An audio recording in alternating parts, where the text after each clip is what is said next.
perfume deep in the heart of Texas. Thank you. Reminds Thank me you. of Oh, we love the one Texas. I love. We're going to win Texas so big. We're going to win Texas so big. I do have to say, though, you know, I was, just before I left, I had one of these television, they were turned on, and they said, well, you know, they have about 4,500 people inside because that's maximum. By the way, it took us about 2 minutes to sell that out. But we had 4,500 inside. But there are thousands and thousands of people outside, protesters. But they weren't protesters, they're our people. They can't get in, and they're saying they're protesters. So next time we have to get a bigger venue. We like this venue. It represents a lot, right? Represents a lot. And they were very nice to us. But we do need a bigger venue, and we'll get a bigger venue next time. I want to thank you, and I want to thank thousands of people outside, and they're waving, and I want to just stop, and I want to go and wade in and hug them and kiss them. But there's a problem. Secret Service doesn't love that idea so much. Well, I want to thank you all. So, a lot of things are happening. Thank you. Thank you. I love you, too. I love you, too. Love you, too. So we're just beginning this process, and you know it started, believe it or not, right? June 16th, 1 year, the escalator. 1 year, this is the 1 year anniversary, and we're gonna make it, hopefully we're gonna make it a worthwhile year. They're all talking about we've created a movement. Somebody said, doesn't make any difference how Donald Trump does from now on because what he's done has never been done before. I said, like hell it doesn't make a difference, it makes a big difference. I am so looking forward to the debate. The debate. There's so much there. I am so looking forward to it. The debate with Crooked Hillary, I assume she's going to be allowed. No, I assume she's going to be allowed to run. I mean, you tell me, you think that's a fair situation? Oh, boy. But one of those things, and Bernie's still out there. He's still out there. Bernie is out there. And I'm hearing we're going to pick up a lot of Bernie supporters because, you know, one thing, which is amazing, but if you think about it, we're very similar on one thing, except I can do much more about it to fix it, trade. Because he understands that our country is being totally ripped off like you never saw before, ripped off on trade. And I understand it. The difference is I'm going to make the greatest trade deals you've ever seen, ever, ever, ever. We're going to bring our jobs back. And Bernie can't do that. That Bernie can't do, but he understands the basics, and the basics are exactly that. And it's going to be about jobs, and we're going to have an administration that's going to be you're going to be so proud of your country. Forget about your president, who cares? We want to be proud of our country. Let's just get it. But you're going to be so proud of your country, and hopefully very, very proud of your president. And I watch this really horrible but professional campaign. I watch it, where Hillary gets up and says, you know, she reads that teleprompter, ba-ba, ba-ba, ba-ba, ba-ba. And then they say, it was a great presentation. What? And she's reading what they're telling her to read. But it won't be easy because the press for this, you know, it's funny. I didn't love the press during the primaries. But now it's like brutal. These people are so one-sided. I have never seen, honestly, I've never seen, like as an example, there are 5,000 protesters. They just said it, one of them. I said, I asked my people, how many are there? Maybe 300, 400, or 500. And the thousands are the people. But this is what it is. It's so biased. It's so slanted. It's so one-sided. And all I can say is, the people out there are really smart because they get it. They understand what's going on. They understand what's going on. And I appreciate it, okay? So look, a couple of things. And I just watched President Obama. And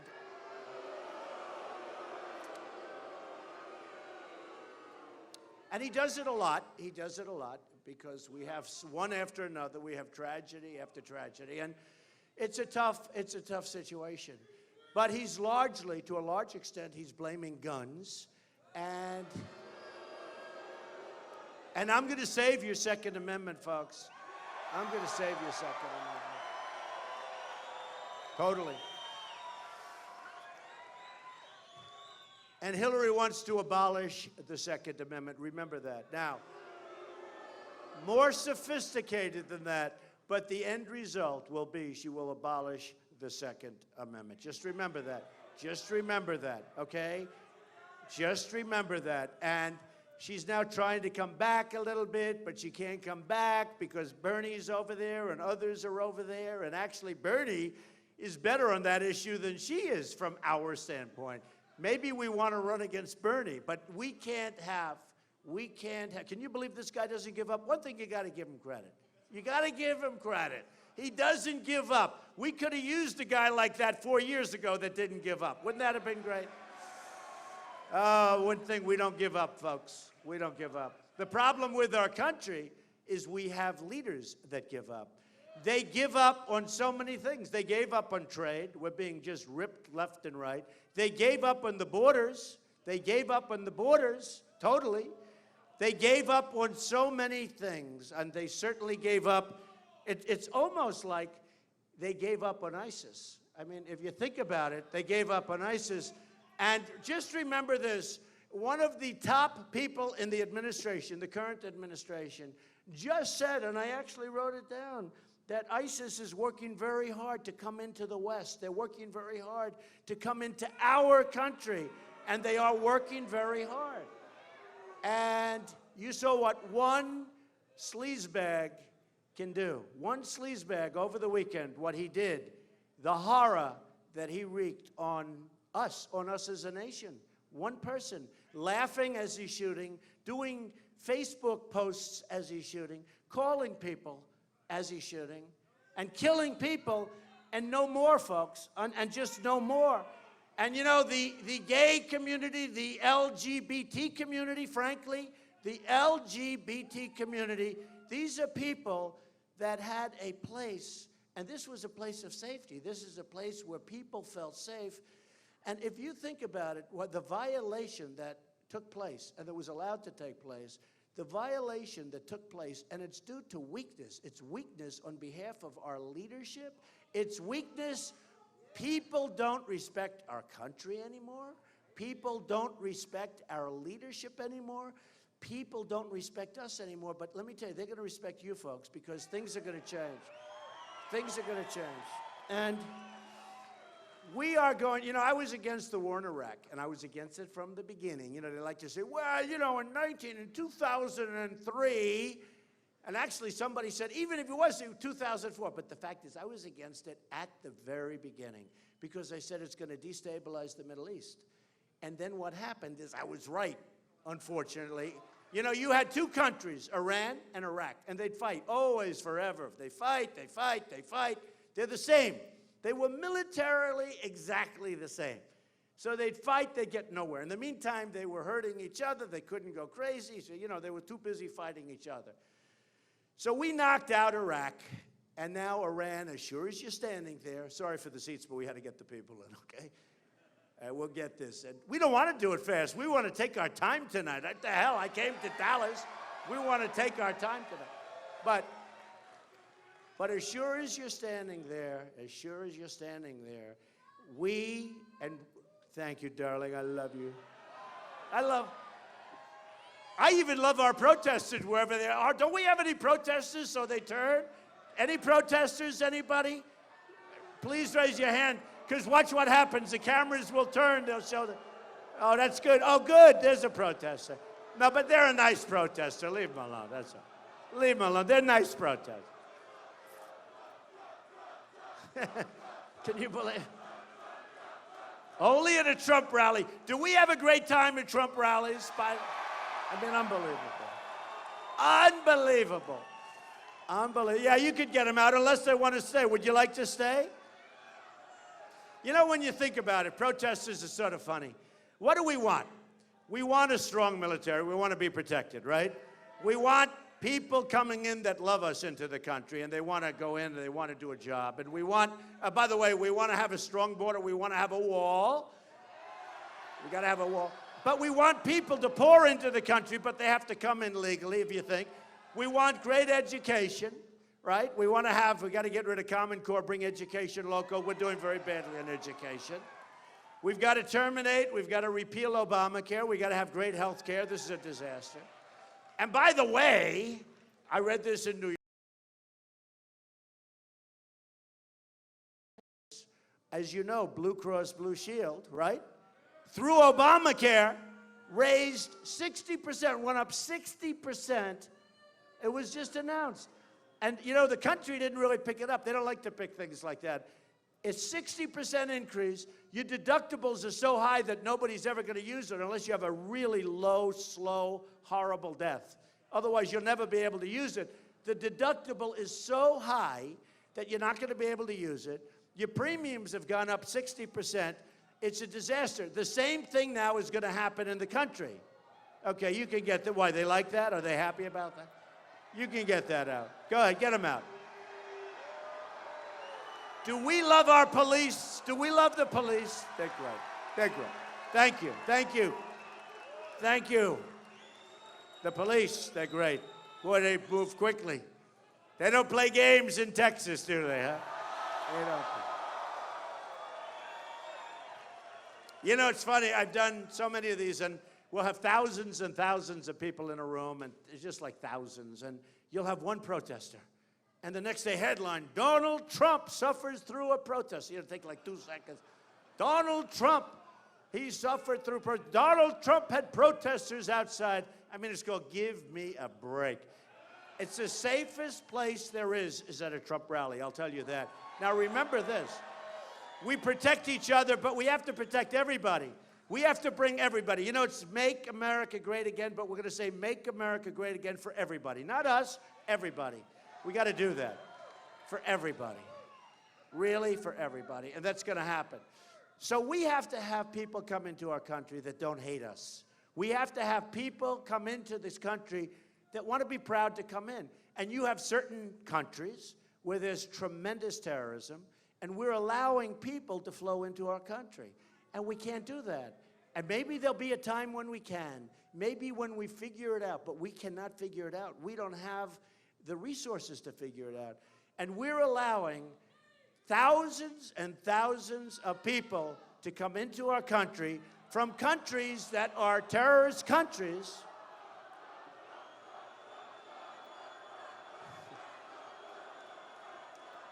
Do we love it?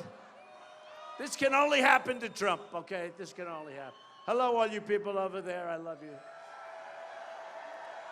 They get the side angle, but that's okay. Hey, that sure as hell beats being outside, right? Right? You're happy, right? I've read about this place for a long time. Where's that horse? I want to go on the horse. I want to, hey, you want to hit the papers tomorrow? Let's get that horse. I'll ride that horse. The problem is, even if I make it, they'll say I fell off the horse and it was terrible. No, good place, good place. Good place and great, great people. Great, great people. The people of Texas. We just had a meeting and we had some fantastic folks. I mean, like Andy Beal Bank, one of the great business people. These are the people, by the way, Tom Benenson from Club Corporation. These are the people. You take somebody like Andy Beal. You put him in charge of China. Okay, Andy, do me a favor, renegotiate our trade deal. You know what we can all do? Go home, relax, have dinner. You will make some of the great deals. You say, what happened? Look at it. You make one deal like that. Look, I'll tell you. So we have to do a lot of things. Number one, we have to stop the wrong people. We have to stop people with hate in their heart from coming into our country.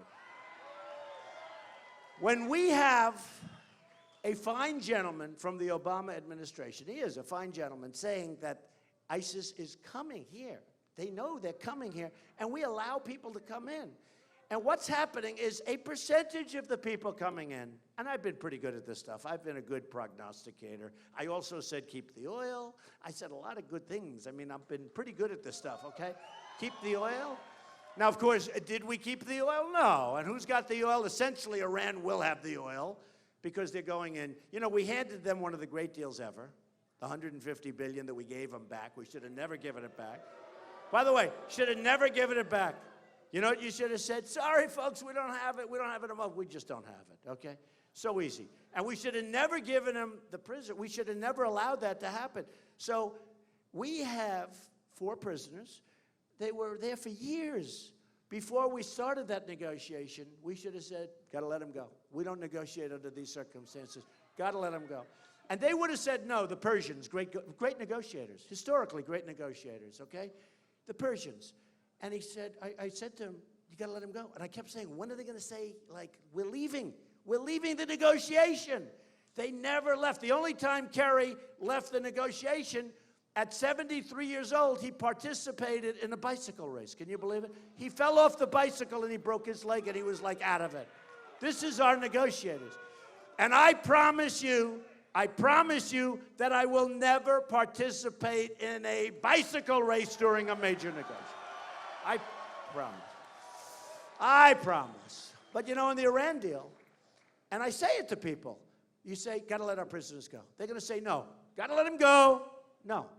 Then you say, sorry, we're leaving. You go out, you double up the sanctions. By the time your plane lands at one of our decrepit airports, they're all decrepit, you know, they're all falling apart. When you go over to the Middle East, you see some of those Middle Eastern countries, you want to see airports, I'll show you airports. You go over to China, you look at certain airports, you look at what they've done with bridges and tunnels and roadways. We're like a third world country, folks, okay? We're like a third world country. And you know what? We owe China right now $1.7 trillion. We owe Japan $1.6 trillion. What do? They sell the cars. It's like NASCAR. You know, the head of NASCAR, Brian France, great guy. He endorsed Trump, right? King Richard Petty yesterday endorsed. If you guys are like, do we love Richard Petty? He was up on the stage. You saw him. Yesterday, they said Richard Petty's a great guy. But so many great people. We have such great endorsements. And we have them from winners. And I'm actually thinking for the convention, you tell me, we have them from winners, like really, Dana White from UFC. You guys are like, I like UFC. Herschel Walker. We have them from everybody. We have them from all over the place. But we have such great endorsements. And I'm thinking about doing, Don King endorsed me 2 days ago. Big Don King. Big Don King. Don King likes Trump. What can I tell you, you know? That's okay. Don King's a good guy. But I don't know, I want him to be my manager, but he's a great guy. Don King's good. But you know what? We have such great endorsements. And by champions, by incredible, incredible champions. Hey, by the way, excuse me. We went to a place called Indiana, and Bobby Knight endorsed me. Boy, did that happen. Right? So many of the great people, Digger Phelps and just so many people have endorsed. And we're thinking about doing something Lou Holtz in Indiana. We're thinking about doing something that's different. Rather than listening to politicians talk, ladies and gentlemen, thank you very much, and everyone's falling asleep. Rather than doing that, we're thinking about, she says, I love your hair. That's nice. That's the nicest thing that anybody's going to say about me. And it is my hair, can you tell? Thank you. What a beautiful compliment. I love your hair, Donald. I love your hair. Did you get that on tape? Because I hope you have that on tape, because I want it for my children, that they can remember me. But we're thinking about, at the convention, we're going to have a great convention in Cleveland. And we are going to, I think, have a winner's night. So instead of politicians, you know, we're going to have some of these great people that I mentioned and some more. We have such unbelievable endorsements. So maybe, I haven't even asked them yet, but you take a Bobby Knight and you take some of these great winners. They're winners. There aren't many winners. But you take these winners and we're going to have them speak. And we'll have a winner's night. That'll probably be the best attended night of the whole deal. So we're going to do that. We have some incredible people. The Bobby Knight story was interesting. The Bobby Knight story was so great because he called me like a year and a half ago before I was going to run. So, you know, it's 1 year ago tonight. It's such a great night. But a year and a half ago, 6 months before that, he called. And he heard I was thinking about it at all. And NBC was putting a lot of pressure on. They wanted me to do The Apprentice. And everybody wanted me to do The Apprentice. And, you know, it's not insignificant. It's pretty insignificant compared to what we're doing, I can tell you that. But still, you know, you have a primetime show that's done fantastic, one of the most successful shows. And so I'm thinking, I'm saying, no, I want to run. But I get a call from Bobby Knight out of the blue. I never met him. I know of him. He won 900 games. He won 3 championships, college championships. He had the last undefeated team in college basketball, almost for 2 years. And I get a call, won the Olympics, he won like everything, right? Tough guy. Tough but smart and good, great heart. But he calls me up. Mr. Trump, I'd like you to run for president. You should run for president. You'll be a great president. That's cool, right? How cool? I said, Coach, I appreciate that, but I haven't really made up my mind. You got to run for president, Mr. Trump. And that was before I even had Make America Great Again, So I didn't even tell him I'll make America great. We're going to make America great, folks. But we're going to make America great again. So he goes, no, you'll be great. And I said, Coach, do me a favor. Give me a number. And if I do it, I'm going to call you. And I did it. And I didn't call Bobby. And it was an amazing thing. I told the story. I took his number. I put it on the bottom of a huge pile of papers, like 3 feet of papers. Almost as tall as my tax return, okay? But not quite. Almost as tall. So if you've seen that picture. So what happened? Oh, by the way, I'm lowering everybody's taxes more than anybody else. More than anybody else. And by the way, aside from abolishing the Second Amendment, Hillary Clinton is going to raise your taxes big league. That's the last thing you need. She has to. And she doesn't want to talk about it, but they're talking about 55 and 60%. She doesn't want to talk about it, okay?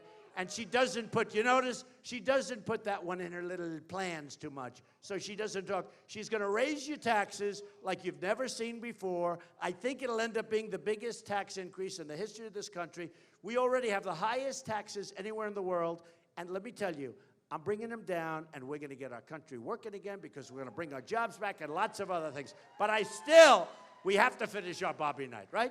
So what happens is I put his number down on this big stack of papers, and that was the end of it. And then I'm running, and we're doing great. And we get to New York, and I won New Hampshire. We won South Carolina. We won the whole South. I wasn't supposed to win the South. In fact, if this whole thing doesn't work out for me, I think I'm going to move to the South, okay? No, they were the South. Oh, man. Alabama, Arkansas. We went through the South, which was pretty good. And the great thing, when it's expected you're not going to win and you win in a landslide. Because one thing very embarrassing about me, I hate it. I hate saying it. It's a certain effect that they say. There was one person in California, and I'm not going to mention names, but he polled, and then people didn't vote for him. In other words, they said he's such a nice man. It's so politically correct. So when the pollsters come around, we're going to always say, and then he ended up losing. So he's supposed to win an election by 10 points. He lost by 5 or something. So it's a certain effect. Now, I have, unfortunately, or maybe fortunately, the opposite effect. When I poll, I do fine. But when I run, I do much better. In other words, people say, I'm not going to say who I'm voting for. Don't be embarrassed. I'm not going to say who I'm voting for. And then they get in, and I do much better. It's like an amazing effect. So I won these places like in landslides. Massachusetts, I got almost 50%. And they never say this. They never say this. They never say it. Massachusetts with, I think there were 8 or 9 people. So I got almost 50%. And we have all these people. There's never been so many people running in a primary. We had 17 people running in the primary, right? So it was the largest, I think it was the largest crowd ever in the history of politics, I think on both sides. So they'd say, Donald Trump only got 49%. They don't say there were like 7 or 8, 9 people left, right? And they'd always say that. I remember early on I got 32% in one of the places, and there were like 8 people. And they'd say, Donald Trump did not break 50. This is terrible. I said, there was like 8 people. They never mentioned that. But then they started dropping like flies, folks. Drop out. So we start with 17 and 15 and 14, and it got down to 11, and then 10. And then it got down to 7. And then it got down to 6 and 5 and 4. And then it got down to 3. And even at 3, by the way, 3 is hard too. Don't kid yourself. If you won 45 to 55, right, in a 2-person race, that's called a massive landslide. That's a landslide, right? They consider that to be a tremendous, easy victory. But I got in New York almost 62% with 3 people. And won almost everything. And then what happened is we went to Pennsylvania, and we went to all over. We went to Connecticut, we went to Maryland, we went to Rhode Island and Delaware. That was the next week.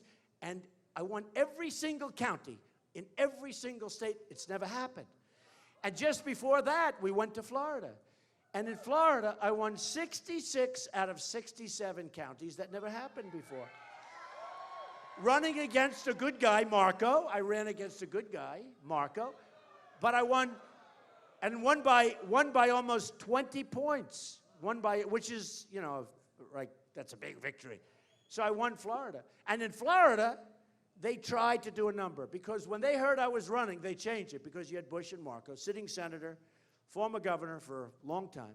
And so what happened, and it was sort of amazing, what happened with that, is she okay? Is you okay? We want to make sure you're okay. Because these are my people. I love these people. Are they okay, folks? You okay? Okay, good. Because, you know, it's about 120 degrees outside. Do you know, we had people, it was just on your news, and by the way, your NBC local affiliate treated me so nicely. I don't know who the hell these people are. But they treated me, I was watching your local news. I'm getting a little tired of cable. It's coming out of my ears. I can't watch.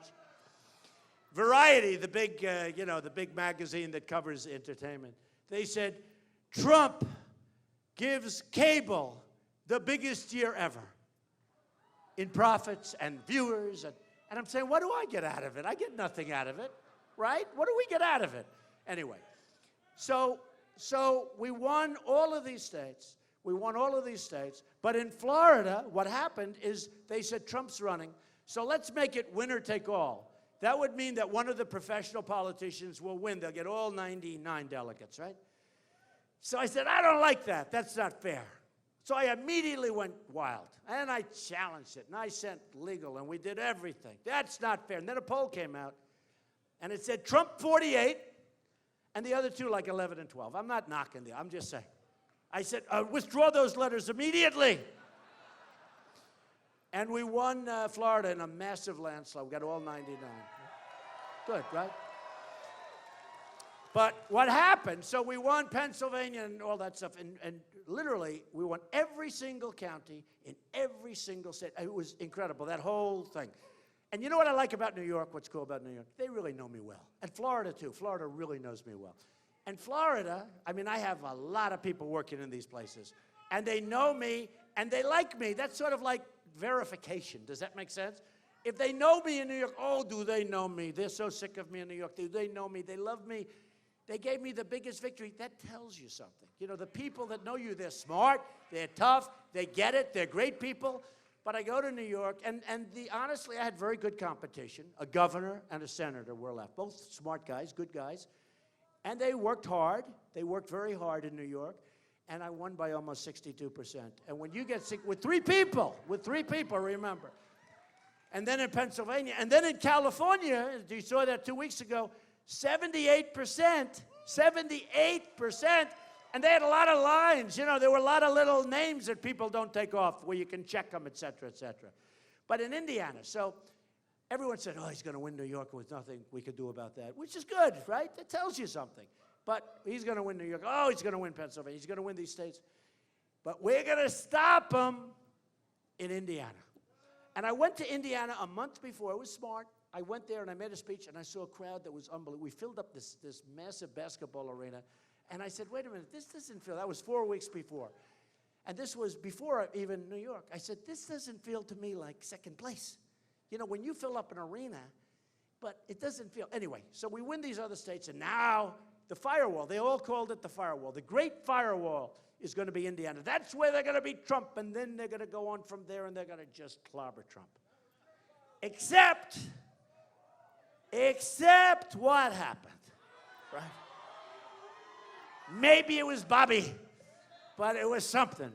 But all of a sudden, they started doing polls, and we're doing great.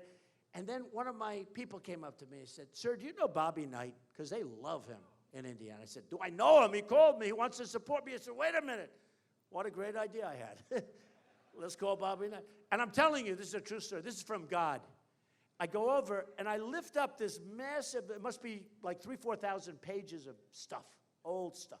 And I lift it up, And there's his number sitting on a little piece of paper like this, Bobby Knight. And I called Bobby Knight, and I said, Coach, he said, I've been waiting for you to call. What took you so long? Unbelievable, right? Isn't that unbelievable? I love that story. And he said, let's go. And I met him in Indiana, and I'm telling you, they heard he was going there, and I got an ovation, and he got an ovation like you wouldn't believe. And we won Indiana in a landslide, and then everybody just said, we're going home. This is too much. We're going home. So we got almost 14 million votes in the primaries, more than anybody in the history of the party. I mean, it was so incredible. It was such an amazing thing. And perhaps more importantly, although I'm not sure it is, but maybe it is, the party has expanded. We went up 70% in the primaries, 70%. And with all the stuff you hear about Bernie, and by the way, I get by far the largest crowds. Bernie was second, in all fairness, way ahead of any other Republican. But we got by far, we had 35,000 people in Mobile, Alabama. We had 21,000 people when we had a little more time. We had 3 days. Here we had a couple of, one day. I wish we took it again, but it wasn't available. But we had the Mavericks Arena, and we filled it up, 21,000 people. 21,000 people. And I will tell you, it has been such an honor. And then on television, you see pundits. You see people that hate me. They hate me more than anything in their life. They hate, go ahead, go home, that's okay. Go home to mommy. They're going home. They're so late. Why are they so late in the game?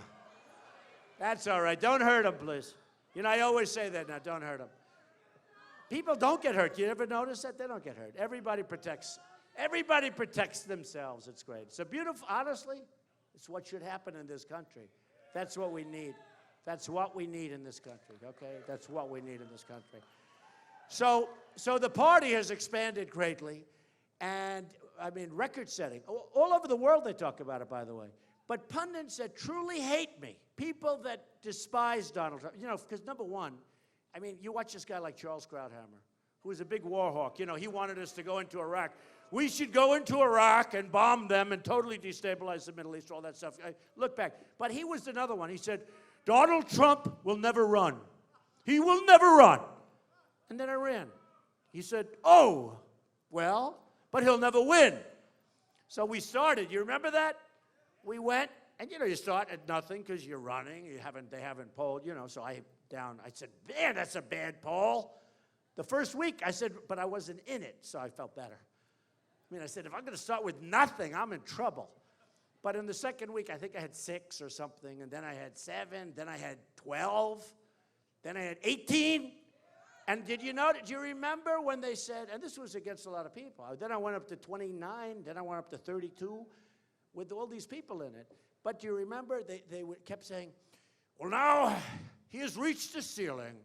He's got 6%, the first week. He's got 6%. He has reached the ceiling. That's the highest he'll go, and that's all he deserves. Okay, fine. So I said, man, that's bad news if I reach the ceiling. And I remember one of the others, actually it was Krauthammer and others, said this is the finest group of talent ever assembled by the Republican Party. And this is like a month or two before I decided to run. I said, man, I went to my wife. I said, these are going to be tough. I didn't know too many of them.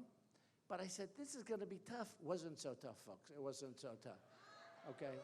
Actually, beating the Democrats is tougher because the press is so dishonest. I'll be honest with you. Beating the Democrats is tougher because the press, and I'll tell you why. But anyway, before I tell you why. So then what happens? We go to 6, and they say this is a ceiling. We go to 12, and they said, this is a ceiling. I was surprised he went this high. Next week, we go to 18. Then we go to 21, 24, 28, 32. And we finish off like at 78 in California, and 62 in New York. And always they were saying, always, even when they started saying, boy, this is getting to be a pretty scary ceiling. When they would go like, you may be right. 32 may be a ceiling, but with all these people, and to have 32, and you may be right, but I'll tell you what, this is getting to be a little bit scary, they're saying. So, You know what? So it's great. But here's what happens. Okay, here's what happens. The press lies. And let me give you an example. So we're going to have great trade deals, and you know that, and I've talked about how they're moving to Mexico, and they're moving. I love Mexico, and I love the Mexican people. I have thousands of Mexicans working for me, and we're going to win the Hispanic vote. We're going to win the Latinos. We're going to win the Latinos because I'm going to bring jobs back. I'm going to bring jobs back to our country. You watch. We're going to win with the Latinos. Hillary's going to do nothing for them. Hillary's going to do nothing for them. Just like, I'll tell you what, women, right? Women. So Hillary supposedly is doing well. I respect women, and I will do so much better for women. But Hillary takes all of this money into a crooked foundation, Crooked Hillary, Crooked Foundation, from Saudi Arabia and from many other countries where they enslave women. That's what they do. They call it enslavement. So they enslave women. As far as gays are concerned, okay, think of it.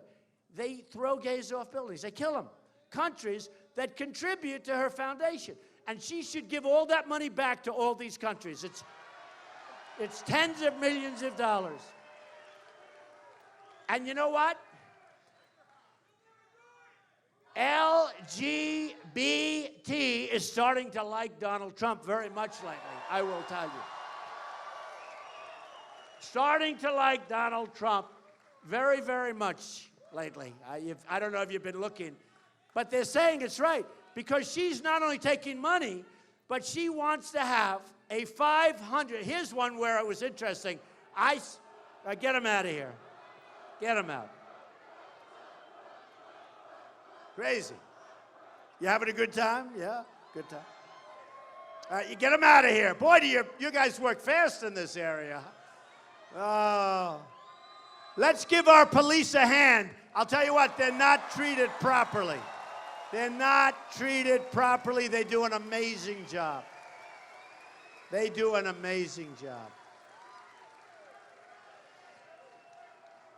So LGBT, the gay community, they kill gays in these countries. And she wants to have a 500, you know, it's interesting. I've been saying a 500% increase, and I was actually corrected. It's 550% increase over what Obama's allowing in. So you tell me, who's better for the gay community and who's better for women than Donald Trump? Believe me. Believe me. But I'll tell you how dishonest the press is. I'll tell you how totally dishonest they are. So things that you've never heard of. Go ahead, get them out of here, because I'm trying to make a nice point there. Get them out. Get them out of here. Right away. Bobby Knight. What do you think Bobby would do? Bobby would say, get him out of here. Bobby, winner, champ. We love winners. We do love winners, don't we, folks? Don't we want one? Hillary's making a speech on the economy next week. You know what? Her husband signed the worst bill, economically speaking, in the history of this country, NAFTA. It destroyed this country. It destroyed the manufacturing of this country. One of the worst bills ever signed from an economic standpoint of this. And you know what? He got away with it, but everybody that suffered with it, because when he signed it, other presidents that followed, it's wreaked havoc. You have to see New York State. You have to see New England. You have to see Pennsylvania. You have to see what NAFTA has done to these states. It's unbelievable how bad it's been. Unbelievable. So here's what happens, just to show you again the total dishonesty of these people. Get out of here. Go. Boom, boom. Go home. Go home. You should, you know, they're so rude. They're so rude. It's our place. Now, I could have him arrested, but I don't want to do that. I don't want to ruin his life. Yeah, get that guy out, please. Get him out. Get him out of here. Go home. Go home to your parents. I don't think I'll ever be getting his vote. Do you agree? Thank you. So, folks, seriously. So we protect these nations. Now, we're a debtor nation. We owe $19 trillion, going up to $21 trillion. The budget deal was horrible, the omnibus budget. And people didn't know this. But we protect Japan and subsidize their military, our military. So we protect Germany We protect South Korea. We know that. We have 28,000 soldiers on the line. These are massively wealthy countries. These are countries that are unbelievable. We protect Saudi Arabia. They pay us far less than it costs. Now, Saudi Arabia has nothing but money. They were making $1 billion a day when the oil prices were high. $1 billion a day. Yeah, get them out. It's okay. Oh, it's the same guy. The same guy with the cowboy hat. He's got a cowboy hat. I love the cowboy hats, but I like the Make America Great hats too. Hey. You know, the protester just gave me an idea. We'll say, Make America Great Again on a cowboy hat, right? Where are my people? Where are my people? I love that idea. Thank you, Mr. Protester. Boy, that's going to sell well in Dallas, I can tell you. But seriously, so a lot of people, I wasn't even sure, a lot of people didn't know that we spend all of this money, and we don't want them to arm, ideally. But, you know, at some point, you have to be able to walk away, or you can't make a good deal. You have to say, sorry. But we pretend, look, it's hard to believe. We protect militarily Japan. Now, we have a treaty with Japan. If we're attacked, they don't have to help us. If they're attacked, what do? Start World War III. Okay, good deal. That's like a typical deal for the United States, right? We protect Japan and Germany and South Korea. We protect Saudi Arabia and others, okay? We protect, look at the NATO situation, right? Look at NATO. All of these countries, many of them are delinquent. You know, in the real estate business, we call it delinquent. They didn't pay their rent, they're delinquent, right? So they didn't pay. Or they're paying far less than they're supposed to. But in any event, we're subsidizing greatly. And if Russia, it was meant, you know, it was meant for the Soviet Union, but with NATO, right? But let's say Russia will take its place. It's plenty powerful, probably more because of what Putin is doing. You know, he's building up his armed forces like you wouldn't believe he's building up. We got to be careful. We got to be smart. You got to be smart. And he said a lot of good things about me. Remember during the debate? And they wanted me to renounce him. I said, a guy calls me a genius and I'm going to renounce. I'm not going to renounce it. But he's not going to get anything by it. But what's wrong with talking to him? What's wrong with talking? Remember a couple of weeks ago, they had, you know, this wild man, right? Wild child in North Korea. They asked me, would you talk to him? I said, absolutely. Why not? Why not? Hillary Clinton said, he would talk to a dictator. Absolutely, I'll talk. Absolutely. Who knows? There's a 10% chance, a 20% chance that we can talk him into, who knows, good stuff for us, only good stuff. We're going to make good deals, okay? Remember what I said. Remember what I said 2 weeks ago. Remember what I said. Great deals. We only make great deals. America first. If we don't make great deals, nothing wrong with talking. I'll talk to anybody that wants to talk. I'm not going there, folks. I can tell you that much right now. You won't see me come back so easily. I'm not going there. But as far as talking. But so nobody knew this, and people started finding out. I think, you know what, I've brought a lot of points to the forefront. I brought a lot of points. So we defend Japan, and we defend Germany, we defend lots of different places, right? Now think of it, think of it. We do this because we don't want them to arm, ideally, right? But this isn't 40 years ago and 30 years ago. We were a debtor nation. We owe nothing, but we have tremendous deficits, massive. Did you see our trade? Our trade numbers are the worst they've been in almost 8 years. Did you see that was announced yesterday? The trade numbers are deficits, the worst they've been in years, meaning countries are ripping. I keep talking for 2-3 years. I'm talking about trade. We're going to make it great. And our numbers get worse and worse. We had the worst trade numbers in almost 8 years, right? It just never ends. Okay, so here's the story. So we'll straighten that out. Think of it, I straighten it out. Even if I get nice chunks, I have the smartest people in the world have endorsed me. Carl Icahn, a lot of the greatest business people. We use political hacks. We're not going to use political hacks anymore. We're going to use the smartest people. We have the greatest business people in the world. They're dying to do it. They're dying to do it. They don't want any money. They want to do it. It's like a chess game for them. And they do love the country in their own way. They do love our country. They want to see good things. But to them, it's a chess, you know, it's like they love it. They love it. They're so good. I know people that are so good. And I deal with China all the time. China's wonderful. I don't blame China. I blame our leaders for being taken advantage of by Mexico and China and Japan and everybody else. So we defend these countries. Now, here's the story. So I said to the press, I said very strongly, I said, look, we may have to pull back. We may have to, do something, because you can't say that we will, I guarantee we'll defend. We got to renegotiate these deals. We can't afford to defend all these countries and lose tremendous amounts of money. So I said, we want to continue to defend, as an example, Japan, Germany, all the others. But we want to continue to defend.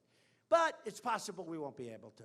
And if we don't, they're going to have to defend themselves against this maniac in North Korea, right? I said, very simple. You got to say that. You got to say that.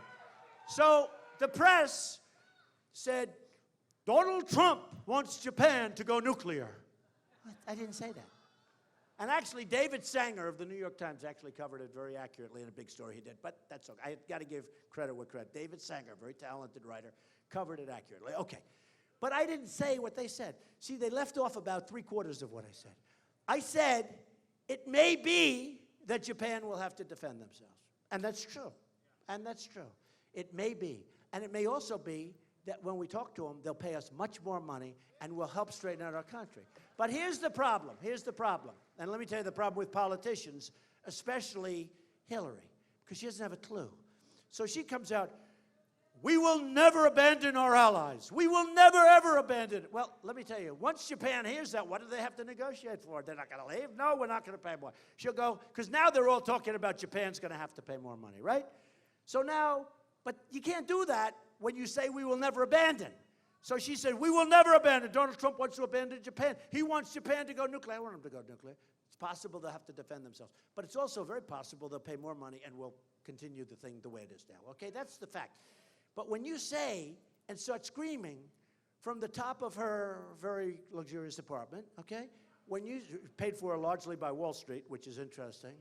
Bernie Sanders got that right, too. By the way, Bernie Sanders got that right.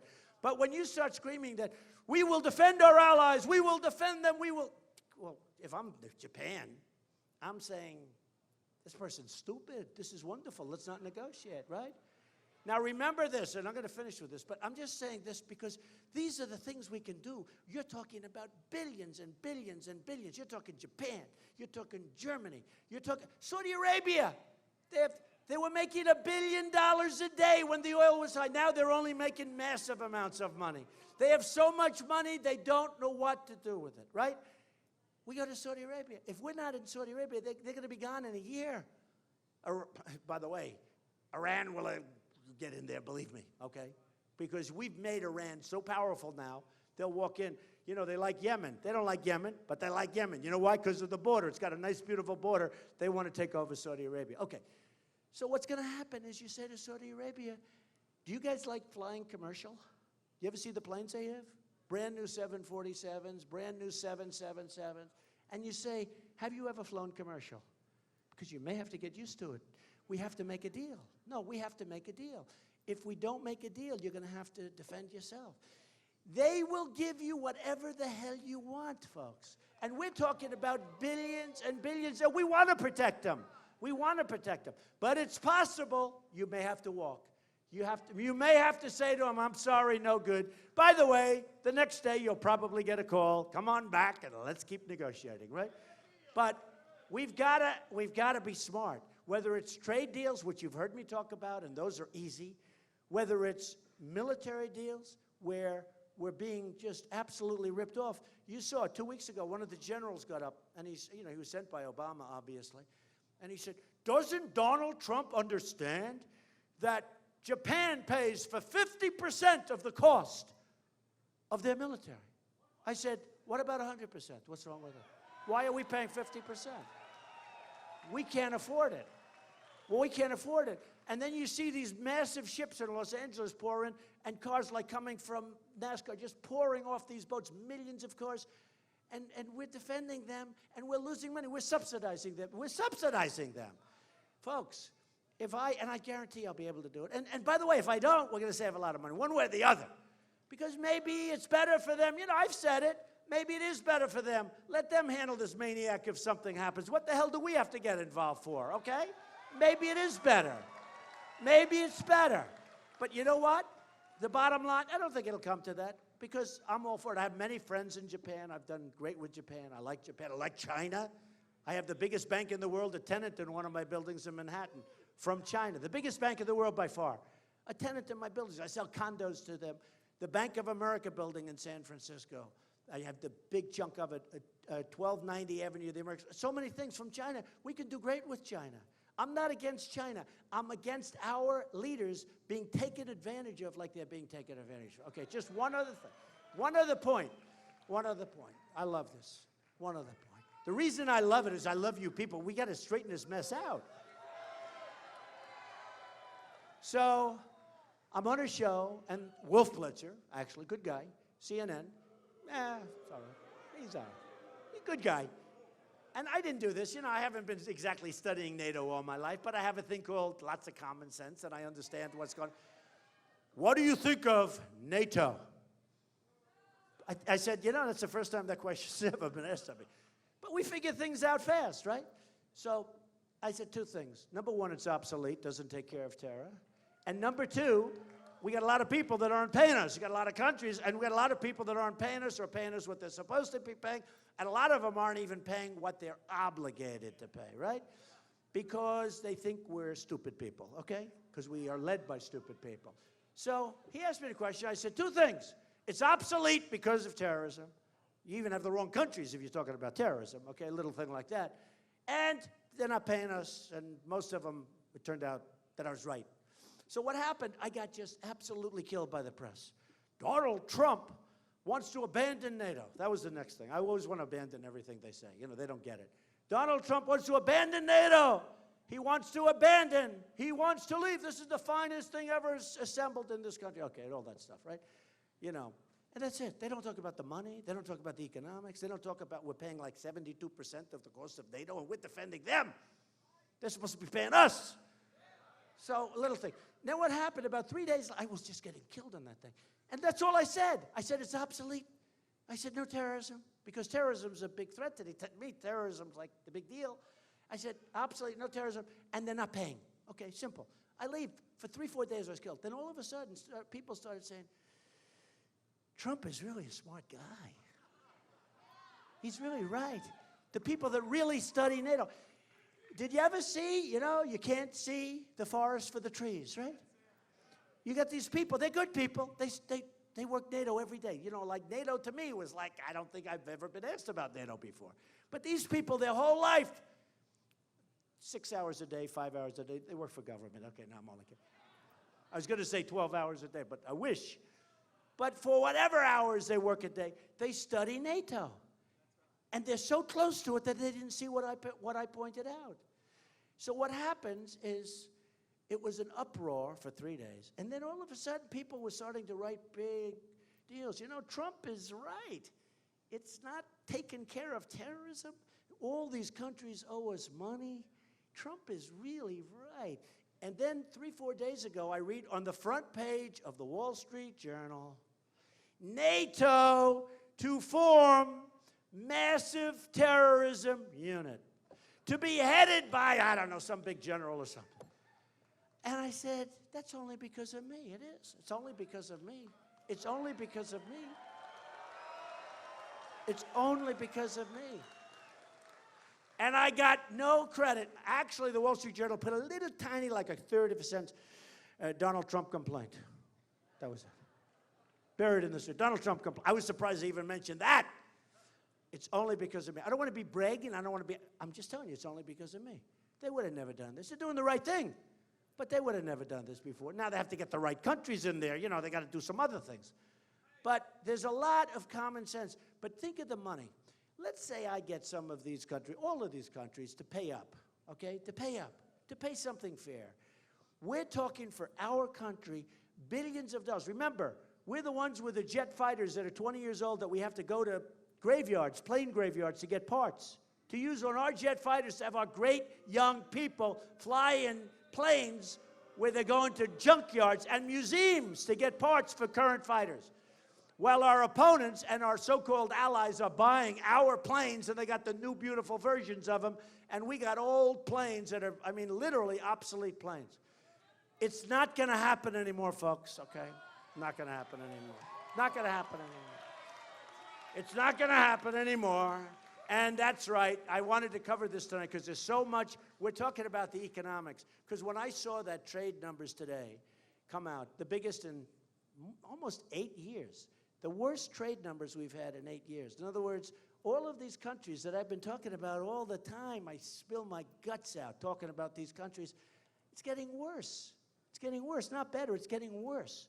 Worse numbers. I started talking about it 10 years ago, but 2, 3 years ago. And then when I ran 1 year ago, I made it a major thing. The borders, illegal immigration, trade. I made it such an important thing. And you'd think the numbers would get better, because people hear me talking about it, right? And the numbers are getting far worse. Worst in almost 8 years. Just think about that. How disgraceful is that? Our jobs are being taken away from us. Our money's being stripped from us. They devalue their currency. And I'm not only talking about China. China's the biggest and the greatest abuser. But I'm not only talking about China. I'm talking about many countries. I'm talking about almost everybody. I mean, like, you take a look at our deals, almost everybody.